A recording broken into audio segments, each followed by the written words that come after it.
speakers today. There are a number of them. Don and Bob, Nick, and Josie are going to talk about the friendship tour to Argentina. So you going to start this out, Don? Yes. Okay, go ahead. Let's get this show on the road because I only have about 350 slides to show you. What we're going to present to you is our friendship exchange through Rotary. And what that is where we go and learn about the culture, we visit Rotary Clubs, look at service projects they've done, and hopefully then they come back here on an exchange and visit us accordingly. So, where is Argentina? That's where we went. And by the way, there are 16 of us and 8 of us are here today. And I just want to point out myself, Amanda, our leader, Carol McDonald, Nick Basil, Karen Basil, Bob Erickson, Nancy Erickson, and Josie Hardy. And speaking with me today will be Josie, Bob, and Nick as the slides appear. So this is South America. So you can see it's about 2 hours east in terms of time. A brief history. I thought I should go through a history of Argentina. It began with scattered groups of Indians all over the South America, and the first explorer in Buenos Aires was Amerigo Vespucci. He was Italian. He arrived and then left. In 1516, Juan Diaz de Solis arrived from Spain. He was killed immediately, and there was nothing happening until about 1580, when Spain became very persistent and expanded all throughout South America, especially in the Buenos Aires area. And for a couple hundred years, Spain ruled, and then along came General Jose de San Martin. He is the hero of Argentina. He liberated Argentina, and he also other parts of South America from Spanish rule. He met behind closed doors with Simón Bolívar, who also liberated Venezuela, Bolivia, which is named after him, Peru, and Colombia. After this, San Martin, after he liberated, he returned to France. In the 1880s, the tango dance was developed in Buenos Aires, and it was followed then by some stability, some military coups, and some dictatorships, including Juan and Eva Perón of the Evita fame. Finally, in 1983, Argentina defeated the British at the Falkland Islands, and they became a democracy, and they have been a democracy since.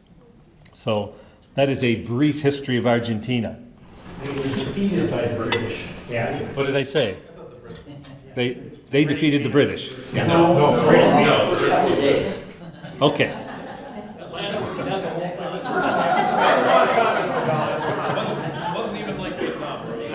Here, our trip began in Buenos Aires.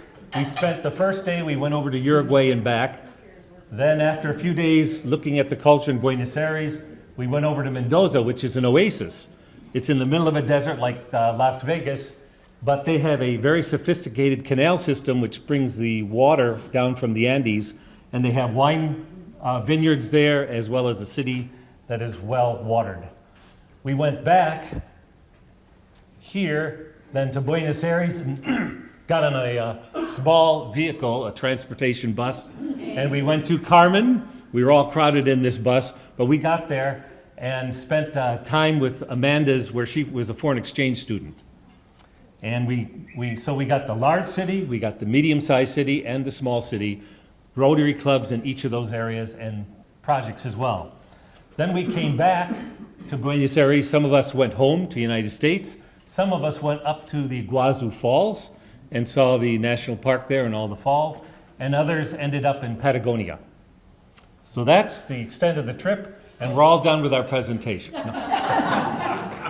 So our itinerary was essentially Buenos Aires. We went to Uruguay, the famous cemetery in Buenos Aires, bus tour, some Rotary projects. We saw the U.S. ambassador on World Rotary Day, and we went up the Tigre River. Then we went to Mendoza, we went to Carmen, and then we came back through Luján. Is that how you pronounce that, Amanda? Luján. And saw the patron Virgin there, and then Buenos Aires, and we went back to Guazú and Patagonia. So here's how we started. We started at the Dazzler Hotel. The first group kind of traveled around that day and walked around to just get our bearings. The first night, of course, was what's famous in Argentina, but the beef. So we had 4 courses of beef, and then the next morning we ended up getting on this. You'll notice there's always wine on the table whenever we're eating. Wine and beef, always. So then we headed on this ferry boat over to Uruguay. And this was just a picturesque cobblestone road there in Uruguay. We had a wonderful time seeing some old cars, some bands, and there was churches all over the place, and each one had a virgin in there. You're back in Buenos Aires. Yes, we're back in... No, this is Uruguay. Well, yeah. Okay. This is Uruguay still, I'm sorry. This is back in Buenos Aires, and this was a service project of feeding homeless people at night. So you can see a little bit of the streets of Buenos Aires. There's Carmen. Amanda. The next day we were following local transportation. If you look up in the corner here, there's Eva Perón there. They really liked Eva Perón, and that lights up at night. And if you saw the lineup, we were like school kids. I mean, we needed a flag because we just would. Amanda would have a card for the bus. We'd all get on the bus because it's cheaper doing it that way. And, Come on up to the microphone, okay? Because he's recording. all right. Okay, then we went to the cemetery, the Recoleta Cemetery, which happened to be just across the street from the Dazzler Hotel. And this is what it looks like, the very rich people, very famous cemetery. And we saw there the Duarte family, which was the burial place for Eva Perón of Evita fame. This is the palace. It's called the Casa Rosada, the presidential palace, and it's on this balcony that the Don't Cry for Me, Argentina from Eva Perón. We also, the tour extended into other parts of the town. This was not a, not a slum, but it was a, This is a slum. It's called Boca. And actually, it's a very poor area of town, but they have the stadium there. and soccer is very big in Argentina. This is a little kind of a sequence. Of course, there's tango wherever we went. Oh, I don't know how that one got in What there. is, you see this picture of Josie? Oh! Can you get anything in between the two of them? I didn't want. I just wanted to show this to mitigate his own. His is worse. But I have control of the pictures. I didn't mean for this to be a pornographic presentation. Yeah, well, look at where his hands are, so. The tango is known for its simple beat, but its passionate embraces.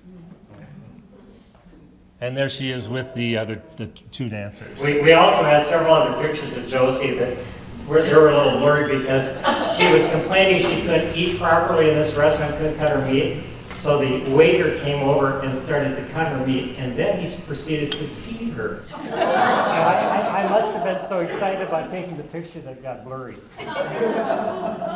So these are just some more scenes from our walking around that area. I thought this was interesting. This was like a little kiosk that was open 25 hours a day. Now, if you're ever lost, who do you go to? You go to a Rotarian, right? You see how these Rotarians know just where they're going, right? Now, that was kind of part of the fun because actually on World Rotary Day, we had to go into a park to find the statue of Paul Harris. There was a Paul Harris statue, and so we started walking through this park trying to find where is Paul Harris, or Waldo, where's Waldo? And we did find a statue over here, so we went over there, but no, it was a statue of Gandhi. We went on, but no, this wasn't Paul Harris, this wasn't Paul. That's Don Stiles in younger years. But here was Paul Harris, and there's a very nice presentation. The Buenos Aires Rotary met us there on World Rotary Day, And we took a picture in front of that, and then we met with all their dignitaries, their president, and also there was the U.S. ambassador. And so they brought in the security and the military band, and this is the U.S. embassy right behind here. And this is also where Josie almost caused an international incident because there was some flags sitting there and she was going to go over there and try to help them, but they all started to fall down on her. So you had the U.S. flag and the Argentine flag. And These flags right here. Now that's the U.S. ambassador with the president of the Rotary Club. He was always picture ready. He's from Los Angeles. He's just always. And we got a picture with the ambassador in front of Paul Harris. That evening we went to a tango show, which was just outstanding. you notice the ever-present wine bottles there on the table. The next day we went on the Tigger River, and this was the boat that we took. We saw some very extravagant houses along the river, some medium-sized houses, and some real junks. This area of town, the houses there are only accessible by boat. They're all tributaries to the Rio de la Plata, which is what separates Uruguay from Argentina and goes out into the ocean. We ended up in Chinatown, and then we had a few drinks, and then we took a train down to the Rotary Club of Victoria, which is, Amanda, that's where you had met with, as That was my host club when I was a Peace Fellow. a peace fellow, okay? And of course, they entertained us with tango, with the obligatory exchange of Rotary flags. There's the group, but I want you to notice down here, these are dinners that start around 9 or 10 o'clock, and there's always children around. We could never understand how they deal business around the world, because they get up around 9 o'clock, go to work at 10, then they have a siesta from 1 to 5, and then they go back to work till 9, and then they have dinner. So very different from us. Then we headed to Mendoza, and that is where we were out in the oasis, and the Mendoza Rotary Club met us and took us on a little tour to this park. That evening we saw the Mendoza Queen Festival, and it was bigger than the Super Bowl. Right? It was casts of thousands, changes of costumes. They reenacted San Martin, their hero. And then the next day we went up into the mountain there in Mendoza, and this is San Martin's Army of the Andes. And this statue is up there, and that is San Martin himself. Wherever we went, there was Rotary. And you can see here the plaques. Rotary was plastered all over the place, kiosks and monuments. This is the Mendoza Rotary Club. They entertained us at a country club. And we have a flag here actually that we got in exchange right there. That's Bob doing the exchange. We didn't drink all this wine that night. This was on the counter though. This was the next day walking around Mendoza. In the downtown area. It's just beautiful with the canals and everything. We went up to a winery, and this one, in case you notice there's some wine bottles on your table from Mendoza, they're Malbec. This is the Malbec grapevine. And what you should realize that the name Malbec is French. Mal is bad, bec is nose. So when they started growing the Malbec grapes in France, they don't have enough sun. And so they were a bad nose grape. Well, in Argentina, the bad nose turns into a very good nose, so it's a very nice wine. These are the barrels that some of the wine is fermenting in. We also went to a smaller winery, and this one was the Don Anturo winery, and that's the grapes up there. They always, wherever we went, they had some wine tasting for us. And these are the bottles of wine that many of us brought back. Then we loaded onto the bus and we went up to the Andes. This is the peak called Aconcagua. It's the largest peak in the western and southern hemispheres. It's 22,800 feet. And that was on the way up, and it was so picturesque going up in this. We stopped at a number of places. This was just a lake that had formed, and you can see there's plenty of water coming off those mountains for the canal. This was a stop in front of a little river that we saw. This was a sulfur-created structure. The water created that bridge underneath. And up there, if you look at the top here, is a little church. And that was a church that some of the natives made pilgrimage to. And while we were there were a few that came over the bridge right there to make their pilgrimage. They don't allow anyone else over the bridge. And we also found Nick's hostel out there. Nico. This is Hostel El Nico. It was at the same location. And so he posed in front of his hostel. This is at the top of the mountain. And you can see right down the middle here, this side is Chile and this side is Argentina.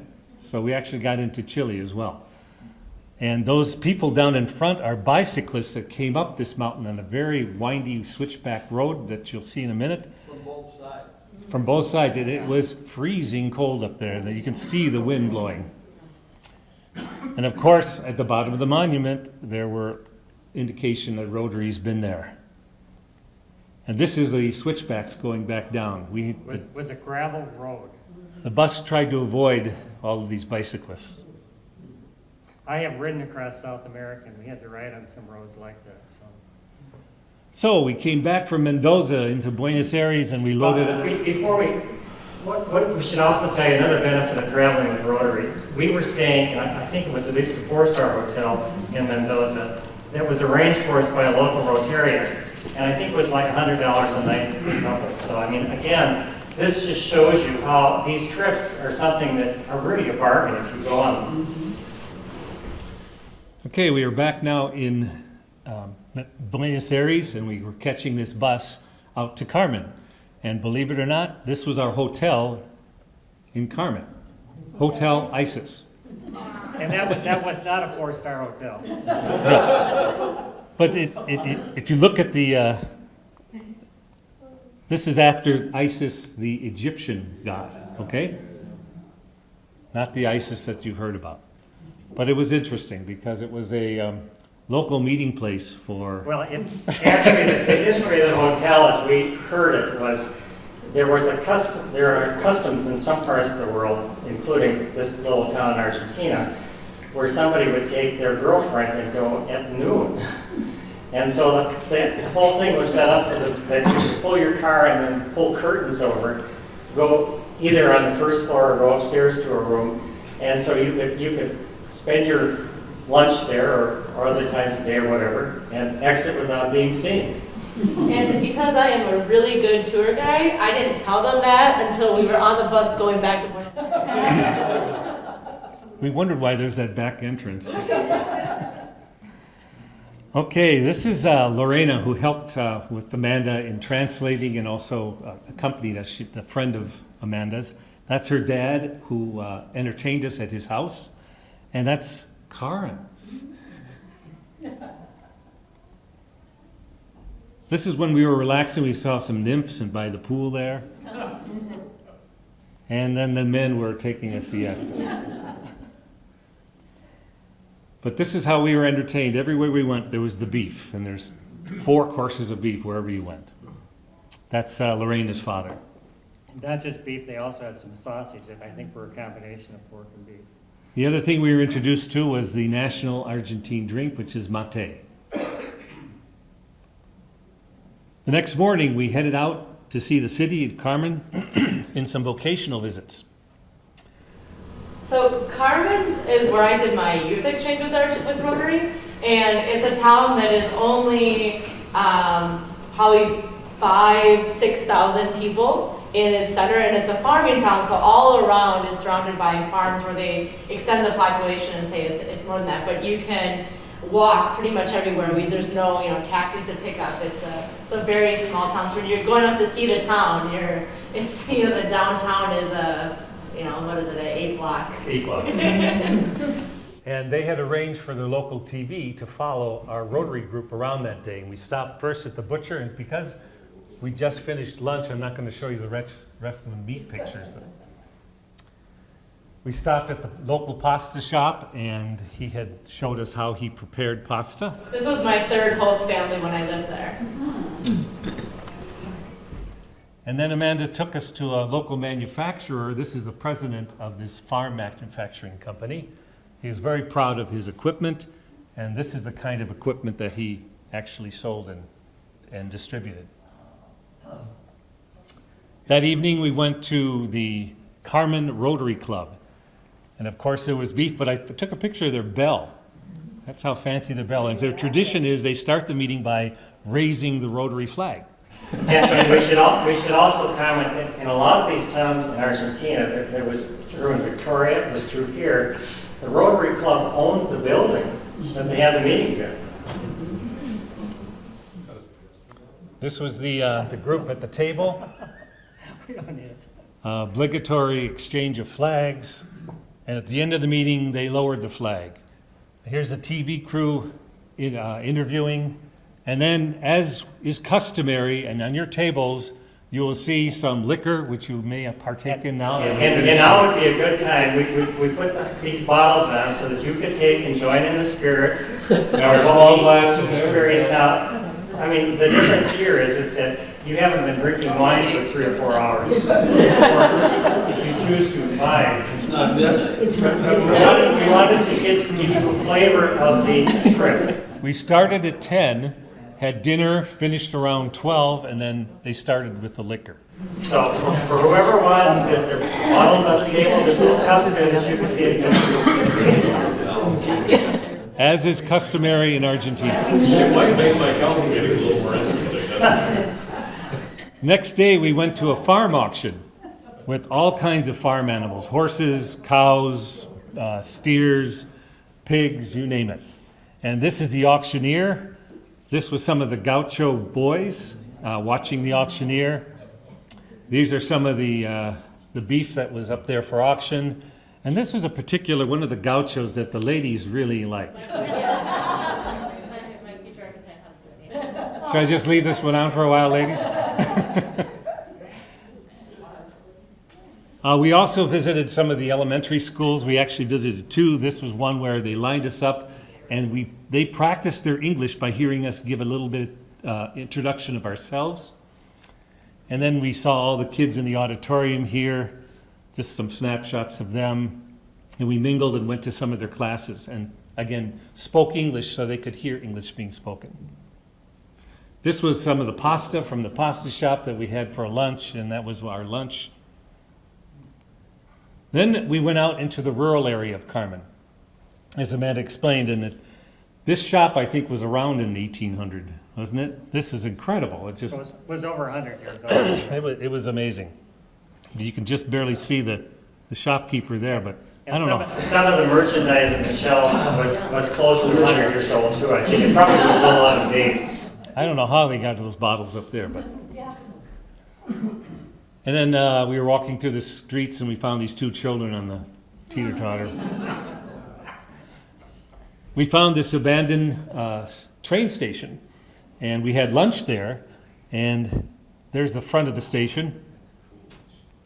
After which we went to a farm nearby and saw they had horses and cattle. This was a place that trained horses. I believe it was their polo horses, winning polo horses, if I'm not mistaken. I'm not sure how good that picture turns out of the cattle. They even showed us how they were bridling a new colt, and the colt was very disturbed until Mama came along and helped him calm down. And those are the branding irons, and of course the Rotarians thought they should get in on the act, so they branded one of the Rotarians. And this is one of the cowboys we saw there. Again, that night, our last night in Carmen, we were walking down to the Lorena's father's house, and Rotary is everywhere. This was just another little kiosk. This is our final dinner there, and then we headed back to, get that pronunciation again, Lujan. And this is a beautiful cathedral in which this patron of Argentina, Virgin, is. And the story behind it, Amanda, do you want to explain it? They could not remove it from the church? The story is that when they were taking the statue of her around the different cities to visit, when they got to Wuhan, the people could not physically move the statue anymore. So they decided that this was the sign that this is where she is supposed to be. Usually in a country, your patron Virgin Mary of the country will be in the capital cathedral, whereas Wuhan is about an hour or so outside of the capital. So when we got back to Buenos Aires, we split up, and some of us went up to Iguazu, and this was our welcoming committee at Iguazu. Along the pathway, they had these beautiful pathways up to the, I can't remember what it's a cross between a raccoon and a. Guatemala. Maybe. Yeah. Yes. This is the beautiful falls that we saw, and it was a flooding season, so it was just spectacular. Really, the neat thing about Iguazu is that the whole area is a park.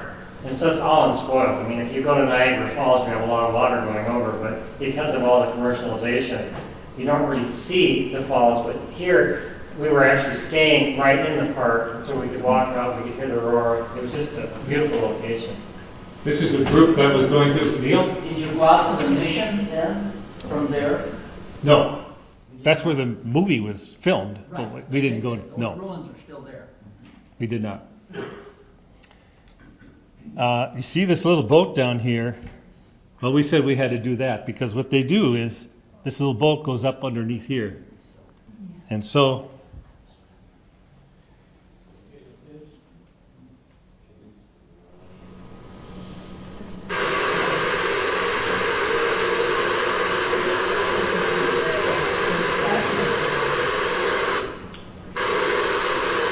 they took us right up there and backed us in, and as we got closer, they gave us these plastic pouches to put all your camera gear in, and we got drenched 3 times. And that was leaving one of the walkouts over the falls. When we got back to Buenos Aires, we visited the Teatro Colón, which is a beautiful theater, and it's supposed to have some of the best acoustics in the world. And we got to hear this violinist. They let us peek our heads in, and we heard him practicing down there. What Don did say at the start, and it's really important to know the history of Argentina. In 1920, Argentina was like 5th or 6th wealthiest country in the world. They had made tremendous money during the First World War from all the cattle and farm exports and things they had. And so you have all this beautiful architecture, all these beautiful avenues and things that were built. And you have a lot of the Art Deco and other styles. So it's really a lovely city. It's fallen into a little disrepair in places. But again, it was just one that they had, and they still had this natural resource base if they could get their act together. And then the group also went down to Patagonia. And Josie, you want to say a few words about that? Yes. We went to Bariloche, Patagonia, and that's on the border of Chile. And it is of Andes and also a Swiss architecture where you're going through, you see all kinds of wooden architecture like you would see in Switzerland, as well as chocolates. And we stayed at a resort, and we had bus transportation every day to go to the lakes and go to the cruise ships. And every day we went through all the lakes, and my favorite was the 7 lakes where you would stay, and beautiful glaciers and mountains. And you visited this resort, which Obama went to the week after they were there. Yeah, 2 days after we were there, Obama and his entourage came to this golf resort coming from Cuba, and that's where they stayed. I have ridden my bicycle into Bariloche 2 times, and about 20 years apart almost, and it was incredible, the change in Bariloche over that period of time, because it's really grown with the availability of air transportation and things. So it's just a beautiful place. So we had a number of takeaways from this trip. We experienced the large, medium, and small cities, the culture of each. We made connections with many Rotarians in each city. We developed friendships throughout the trip with the local people. We saw some spectacular scenery. We shared life stories over meals with copious amounts of beef, wine, and the proper finishing toasts here that you have on your table. Nobody's had it yet. Now's your chance, guys. And we've created memories, of course, that are going to last a lifetime. And we had a lot of fun with our fellow travelers. Any questions? We did 153 slides. How about that? Mary's got one back there. Yes. Is there an upcoming friendship exchange? Is there anything in the works and planned at this point in time? At the coaxing of this man, Bob Come over here to Erickson. the microphone. Bob Erickson, he wanted me to put together a Rotary Friendship Exchange to Manila, the Philippines, and that is happening. There are 10 Rotarians from District 5950, and we are leaving on March 23rd. And 22nd, and we were invited to attend their district conference in Manila, the Philippines. And we're gonna see if we can try to keep Josie somewhat in line. You know, it's almost a full-time job because Josie's, likes to party and do all these things. Jamie. So I know the inflation there's been pretty bad in the last couple of years. How was the expense in Argentina for tourists? Argentina was very cheap. Yeah, I mean, really, our whole trip was, that's another great thing about these trips. I think the average cost per person, including airfare, was probably, $4,000, roughly? And we were staying in nice places, so again, it was but the neatest thing, and this was my third trip actually to Argentina, but being with the Rotary group and actually meeting the people and being in this little town, Carmen de Reco, made it a completely different trip than the other two trips I'd been on.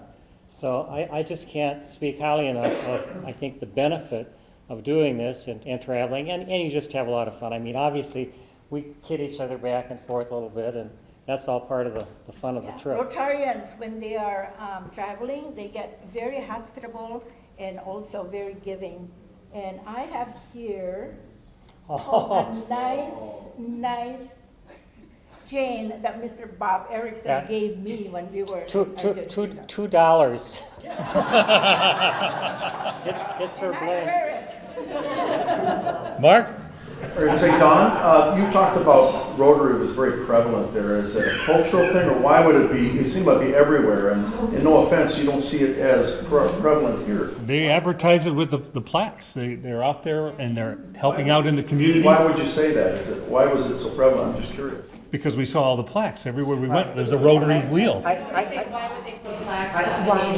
I think actually the clubs came up during the 50s probably, and that's when a lot of them bought the buildings. I mean, Amanda, you might know more about the history of in Argentina, but again, it was something.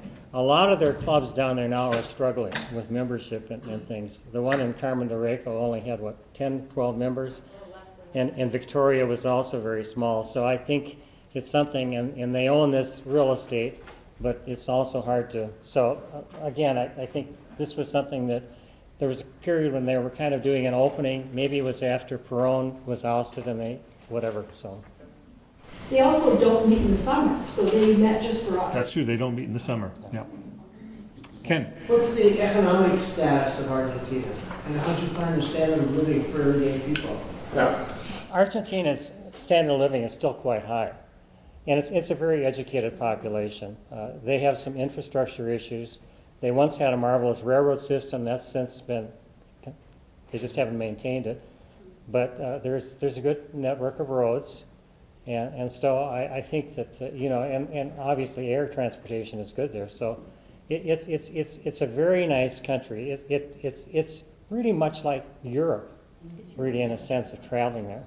And you're very safe. Buenos Aires was just like any major city here in the United States. Neil? We had a chance to be there about 15 years ago when we had a daughter who was there as an outbound Rotary student exchange. We went for 2 weeks. And the thing that came to our attention is that in Argentina there are no indigenous people. Right. They are all from Europe, and in architecture, The architecture. all European. It's amazing. Other questions?